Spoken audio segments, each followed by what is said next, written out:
అసలు ఈ సీన్ అంతా, ఈ ధర్మశాస్త్రం అంతా ఎప్పుడు బోధిస్తున్నాడు వీళ్ళకి? ఈ బైబిల్ దేవుడు వీళ్ళందరికీ ఎప్పుడు చెప్తున్నాడు? వీళ్ళని ఐగుప్తు దేశంలో నుంచి రాజ్యం ఇప్పిస్తానని చెప్పి అడవుల్లోకి తీసుకొచ్చాడు కదా, ఈ అడవుల్లో కూర్చోబెట్టి ఇవన్నీ చెప్తున్నాడు వీళ్ళకి. అసలు వాళ్ళని ఒక రాజ్యానికి తీసుకుపోతానని చెప్పి ఐగుప్తులో నుంచి వాళ్ళకి బయటకు తీసుకొచ్చిన వాడు వాళ్ళకి రాజ్యం ఇవ్వకుండా అడవుల్లో తిప్పుతూ ప్రశ్నించిన వాళ్ళని చంపుతూ తనకి మాత్రం ఏ లోటు లేకుండా అలాంటి బలులు కావాలి, ఇలాంటి బలులు కావాలని గొంతెమ్మ కోరికలు కోరుతున్నాడు.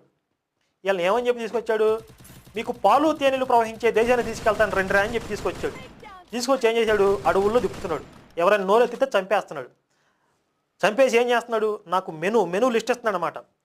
Chicken fry, chicken tikka, chicken 65, mutton, ఏదో రకరకాల లిస్ట్ చెప్పి ఇది ఎలా ఉండాలి, ఇది ఇలా ఉండాలి, ఒక చోట అయితే ఉప్పు కూడా ఉండాలంటాడు. నీ నైవేద్యములన్నింటిలో నువ్వు ఉప్పు చేర్చవలను, ఉప్పు తగినంత ఉండవలను, మంచి టేస్ట్ క్వాలిటీ ఫుడ్ కావాలి ఆయనకి. వీళ్ళేమో